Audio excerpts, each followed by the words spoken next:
Whoa. Well, that's good sports. I'm Brandon Perna, and after the signing of Case Keenum, what have the Broncos front office done to better the team? No, I am asking because I don't have a fucking clue, which is what I will discuss in this episode. And as a friendly reminder, our old friend Brock Lobster was a free agent. You may have forgotten he existed or still assumed he was on the team. He's not. He visited with the Dolphins last week and then signed a contract with the team. Here are the current details of that contract. Nothing. There are no details about how long or how much money the contract is worth, which really means not a single reporter on planet Earth deemed this information valuable enough to seek out for us, the viewing public. Which means I definitely should not have started this video with Brock Osweiler news. That's good sports.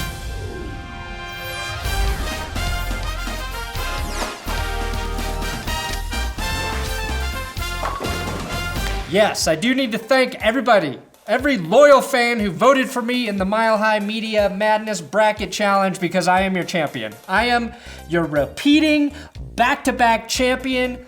No bones about it. I am the best in sports media according to your votes. I beat Terrell Davis in the final round, and I will have a video up about that later this week. If you have ideas what I should do for the video, let me know. I'm open to suggestions.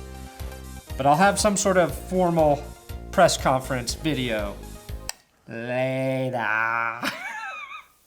The Broncos did make a significant move over the weekend to acquire tackle Jared Veldheer.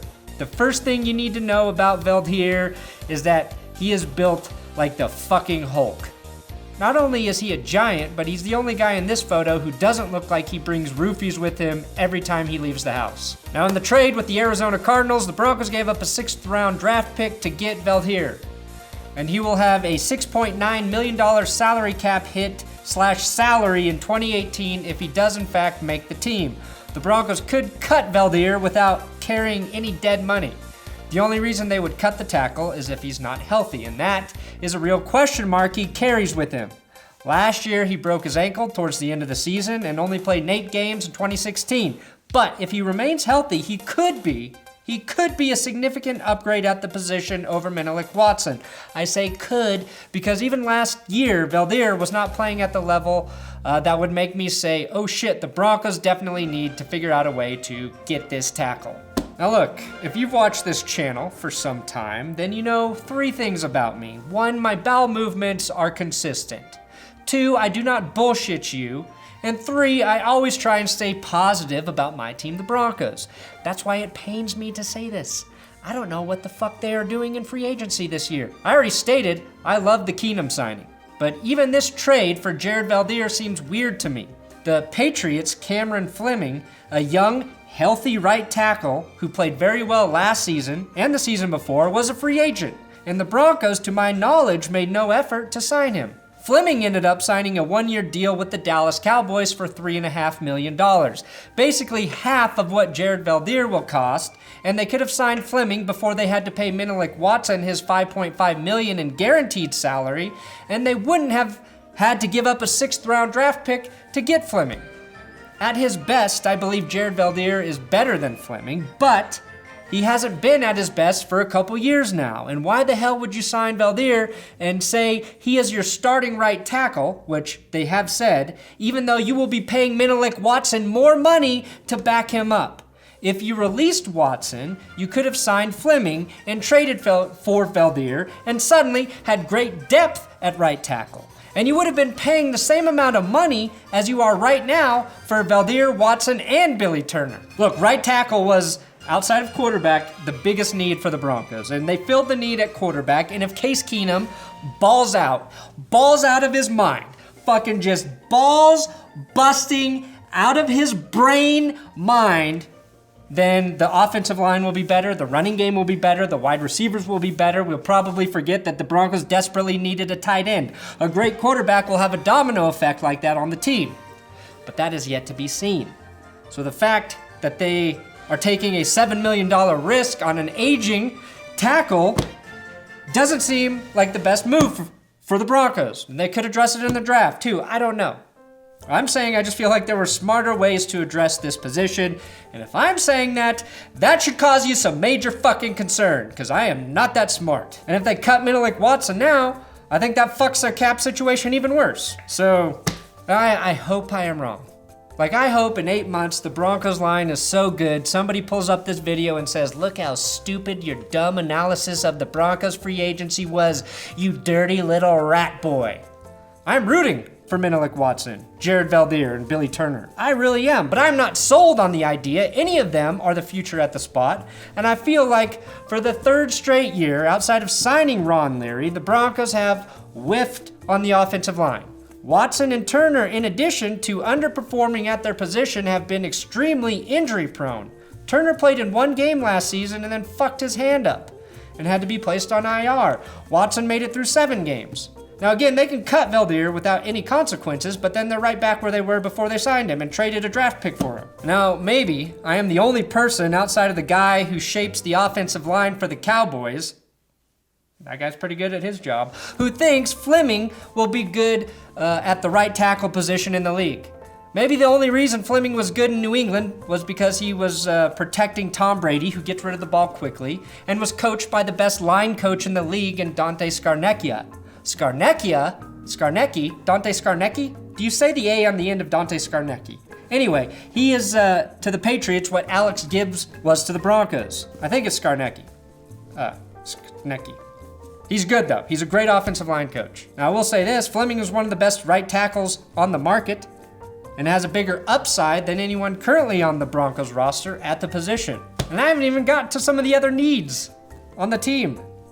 But for the second year in a row, I don't think the Broncos have made the right moves in free agency. I will also say, though, that I think John Elway is getting criticized for some of the wrong things.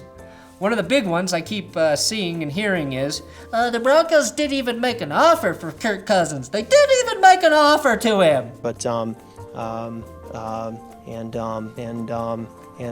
I want to clearly state that doesn't mean shit. Elway did talk to Cousins' agent during the free agency tampering period, prior to the tampering period, and once in a secret meeting in Nova Scotia. What that headline should state is, Broncos didn't make an offer to Kirk Cousins after they realized he didn't want to fucking play for him.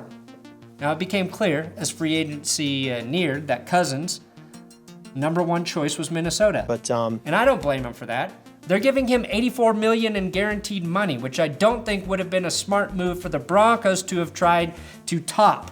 And I will admit, I said a month or 2 ago, as fans, we shouldn't worry about the goddamn money, but that was before a fully guaranteed contract came to light for Cousins. That leaves you very little wiggle room for the cap. So far, the Broncos have signed Case Keenum, a medium big fish, Tremaine Brock at corner, Todd Davis to a new 3-year deal, offensive lineman Billy Turner to a 1-year deal, defensive tackle from the Buccaneers, Quenton McDonald, Jared Veldheer, kicker Taylor Bertolette, I don't know, to put pressure on McManus, and long snapper Christian Kuntz.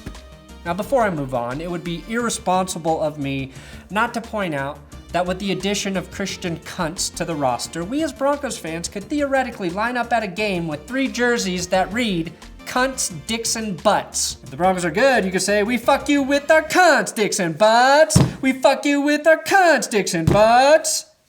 Christian Kuntz is a long snapper, so I apologize to Casey Kreider, but I hope you get cut. Also, with the last name Kuntz, what does that say about his parents' thoughts on religion when they gave him the first name Christian? Now, in free agency, the Broncos have lost Aqib Talib, Trevor Siemian, Corey Nelson, Virgil Green, Donald Stevenson, Cody Latimer, and Brock Osweiler.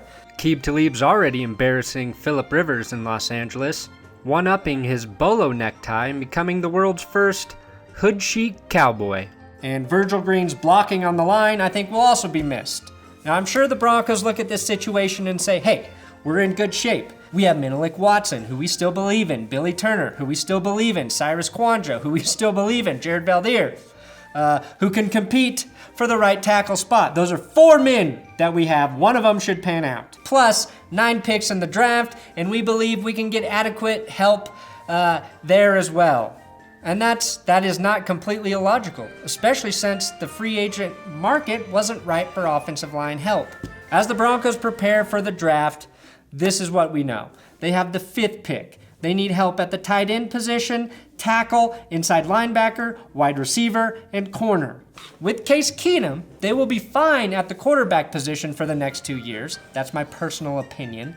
But if Baker Mayfield or Josh Rosen fall to number 5, I think they'd be crazy not to take either guy. They may trade back, they may trade up. I don't know. John Elway says he doesn't know. And at this point, you should really just hope they get incredibly fucking lucky and have the draft of the century.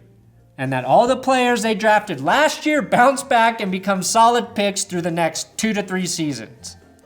The one thing the Broncos need to do is find players in this draft that are solid contributors in 2018. Their 1st and 2nd pick, based on the spot they will be selected, can easily do that if the Broncos don't miss. Real quick, I need to give Big Dick Patreon shout outs to Shane Haston. Monster cock donation. Was that $20, Shane? Thank you.